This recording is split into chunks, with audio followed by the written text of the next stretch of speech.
Greetings, dear ones. I'm Kryon of Magnetic Service.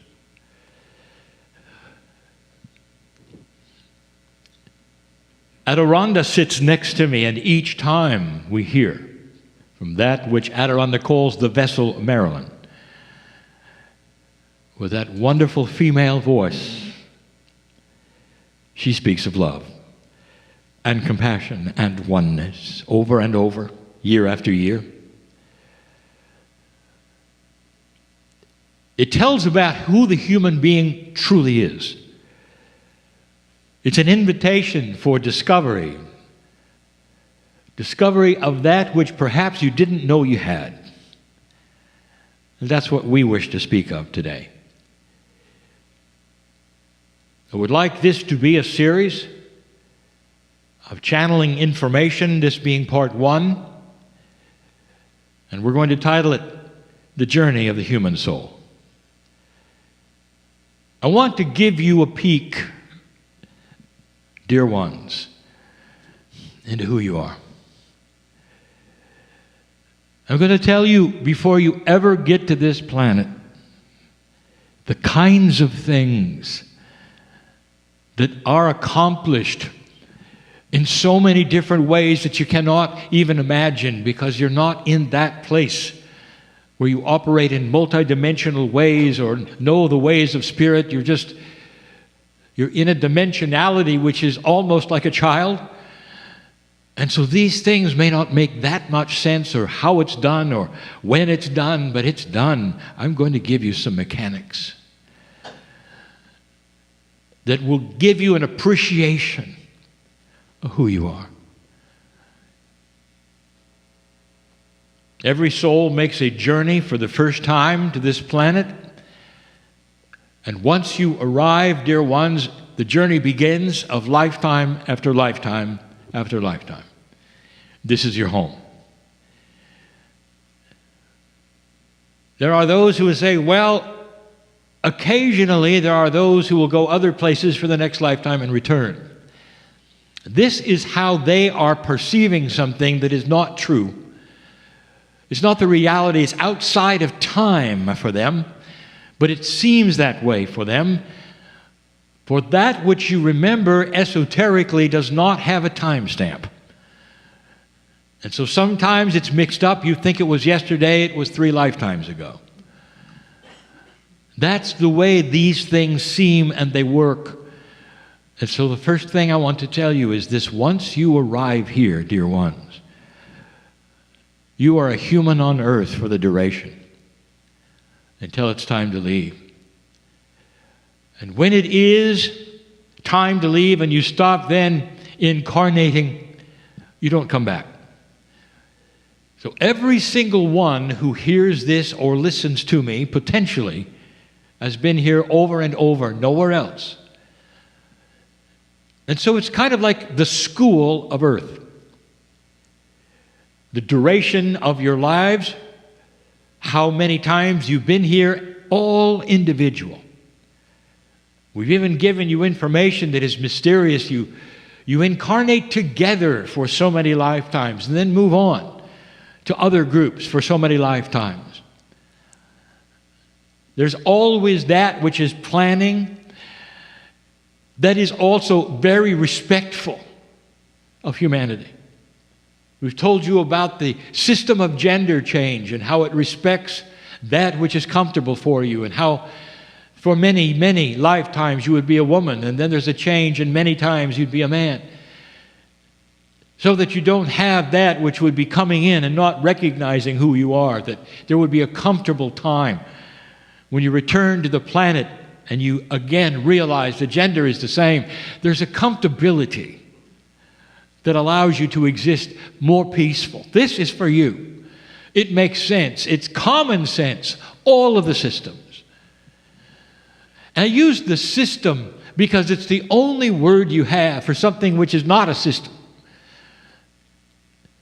It's simply a way of working, if you even want to call it work. The way of spirit, the way of God, if you want to say that, of the preparation of a human soul to get to this planet, of how it's treated, how you're looked at, the magnificence of who you are, and how you're seen. It's far more than you know. And it's not a system. It's not even a plan. It's more like a party. When you're not here, dear ones, everything you can imagine that isn't here is added on to you. We sing your name in light. You are a piece of that which is the universe, which is God, which is the Creator, which is Spirit. Souls are not countable. And you might think, well, how do you keep track of them? And the answer is yes. There's no keeping track. That is such a human idea that you must compartmentalize, identify, sort, and file. When a soul is not here, and that soul is with Spirit, it's part of the whole of God. That God that can listen to billions of prayers all at once, the benevolence, the love, the beauty, the light, that's where the soul is. What is the identification of you? How do you then fit into that conglomeration, that soup that is God? And the answer is very well, thank you. You don't have to figure it out. The soup is enormous. That God that you barely think you know, which is so benevolent and beautiful that you are part of, has something split away that becomes your soul. And when you get to this planet, which we're going to do in part 2, every bit of that is hidden. And it's discoverable with free choice. You come in neutral, dear ones. And that is the test, and that is the plan. Can you, by yourself, pull that together through lifetime after lifetime and start asking the questions where you'll discover what's there? So let me tell you what's there. Before a soul ever comes to this planet, either for the first time or the 100th or 1000th time, it's prepared. There is a preparation to come to this corporeal form of yours. Let's talk about the soul that's coming in again. It's easier to talk about that because you'll relate to that more. The soul is you. And without what's coming next, you wouldn't even recognize that which is you. Because that which is you and is pure is angelic. It doesn't have your name. And I want to tell you something if you hadn't figured it out before. This earth of yours is very, very young and very new. And there have been so many earths before yours in this galaxy, and you've been part of it. This test that you're in right now should be little familiar to you, because so many of you have gone through this. And that, we'll get to it, is the source of your peace. If you can remember that you've done it before and what happens, you calm right down, because it's not unknown territory. I'll get there. That'll be part 2. The first thing that happens to this beautiful soul is that implanted in this, yet again, becomes layers and layers and layers of earth memory. Now you're going to call this the Akashic Record. And the Akash then would represent lifetime experiences. It's more than that. Not just lifetime experiences, but how do you explain the one who was an artist last time and is still an artist this time? That's more than a memory. Now that becomes a function. It becomes that which is innate remembering. It has to do with mirror neurons. It has to do with muscles. It has to do with that which one corporeal remembers another. It goes beyond the Akashic Record. That's implanted as well. What you're interested in, what you've accomplished, not then what you did. or how it felt. That comes later. Layers and layers of who you are starting to be implanted into that soul long before it comes to the planet. Kryon, exactly when does this happen? Does this happen while I'm here? How long does that take? All of these things, dear ones, you would not understand when I say you can reincarnate quickly. Whereas before, in an older energy, it took a long time, that you can come back a year later. A year later. Sometimes you come back even in the same family as a grandchild. I have said this so many times, this is all changed. And yet when you're on the other side of the veil, there is no time. Years in your time can go by in a month. You see, you can't ask, how long does this take? Some of you might say it's an instant. All of this takes place in the mind of God in an instant. Others would say it takes a century, and you'd both be right. It depends upon who's looking at time. Because time does not react like you think. Totally and completely different from here. That's a good thing, because the preparation is complete. So abilities and things that are interesting, your consciousness of what you enjoy and what you like is in there. And you start to see this even in your children, because you realize no child is born blank. They all have stuff, if you want to call it that. And as they start developing, you see what they're glued to and interested to, and you realize it's different for every child. It's not something they learned in school or exposed to necessarily. They motivate toward it. Where did that come from, you might ask? It comes from that which they enjoyed the last time they were here. Now, some of them may pursue it, and some of them may look at it and say, I'm done. But at first, they're attracted to it. This is implanted. The reason it's implanted is for the comfort of the human, so that they don't come in blank and have to start over every single time. And instead, at some level, innate, helps them to know, I'm interested in this. This is attracting to me. Perhaps you've noticed that the ones who have art and poetry and music, composition, talent, that is so strong that sometimes they simply continue what they were doing the last lifetime. That ought to tell you something about the relative strengths of experience. Playing and singing will outweigh being an accountant. That's funny. So you understand that certain attributes of spirit might even be angelic. Creativity will be first to be seen. And then come the memories.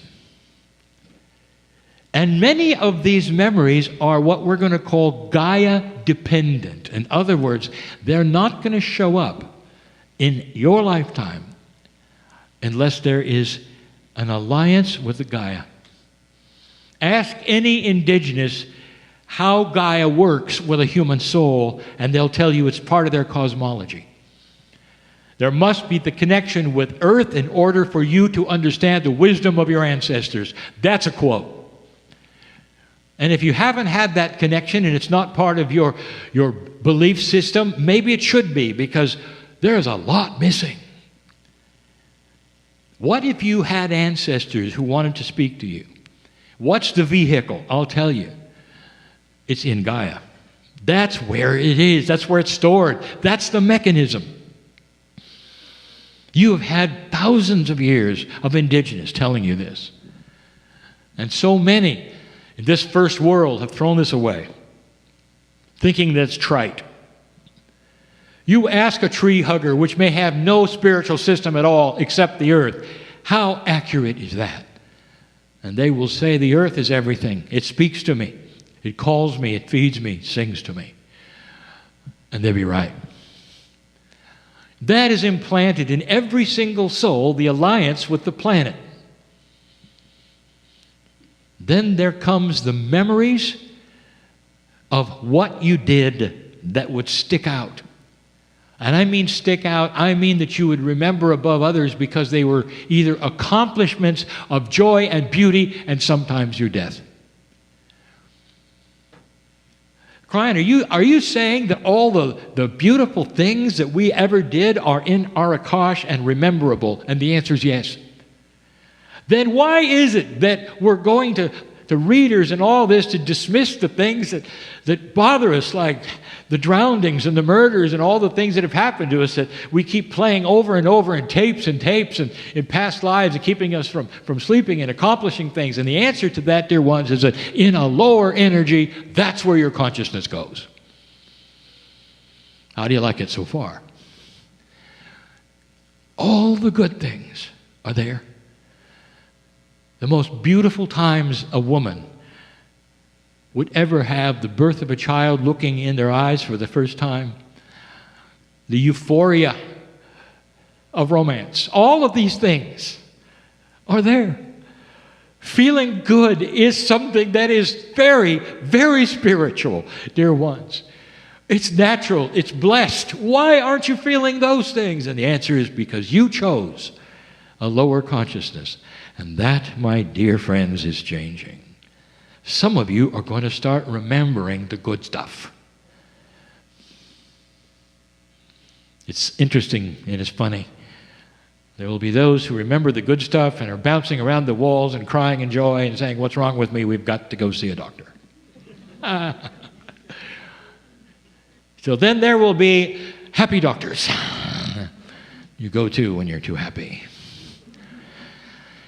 These are the things humans do, because you'll think something's wrong with you when you start to become balanced. Because you've never been balanced. You've always gone to the negative, and that is the nature that we speak of, that starts to change and starts to shift. It's already started, but an old soul expects it. An old soul is starting to learn how to create it. Create it. Go in and mine the good things and suppress the things that you do not want to surface. It's your Akash. Has anyone told you you have power over your own Akash? You do. There are so many who want to tell you you have no power over anything. The worst one is when they say your body just does what it does. You watch it. You are in control of absolutely everything.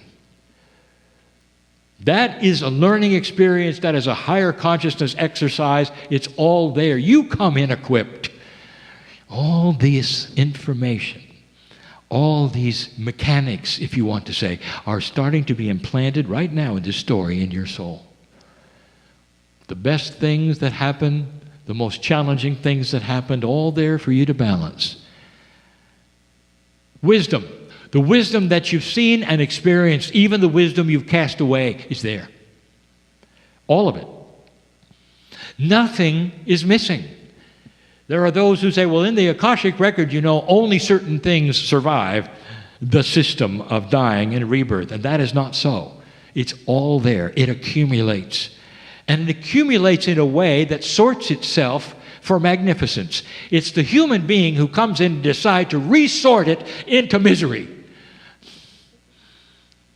I just told you one of the keys for happiness is to get rid of the sorting system that you decided was good for you. That's free choice. That sorting system is called high consciousness. When you start to put away the things that bother you, that age you, that worry you, that make you a little nuts, and start seeing them in a bigger picture. Start understanding that when it comes to your life, you're in total control of how you think, how you believe, how you sleep. And that it's okay to wake up happy. And it's all right to put your feet on the floor and say, thank you, God, this day is a good one, just like the last one. And if there are challenges that come my way, let me understand them and use my wisdom to solve them. And let me move out of a challenge without remembering it as an issue or a problem, so that I'm peaceful with all things. This is the balance that comes to you from what is implanted in your soul. Your soul comes equipped, dear ones, for balance. Oh, and there's more. The big one, and then I'll stop. Even before I get to karma, which we'll talk about in part 2, or contracts, which I'll talk about in part 2, the big one. How can you understand that the basic baseline of you is God? Your scriptures all have alluded to it. Made in His image is a metaphor. That God which you've assigned the gender to, which you always do because everything is genderized for a human. You're saying you are an image of that which is God. Made in His image means made in love. You are a piece of that which is God. Because your very soul connected to the whole of God. And when you start reaching out to discuss with your own higher self, how much of that can I pull in to a corporeal, four-dimensional being? And your higher self will smile at you and say, I thought you'd never ask. And into you will start to be poured things that every single cell of your body will rejoice with. It'll recognize health, well-being, happiness, peace, coherence, all the things that are divine.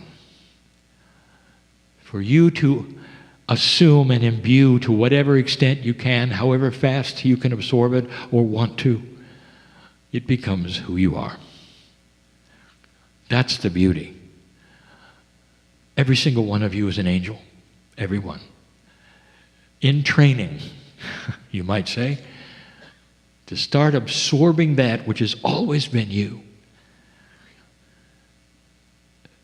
I'll be back. It continues. This is the story of the magnificent human being. And so it is.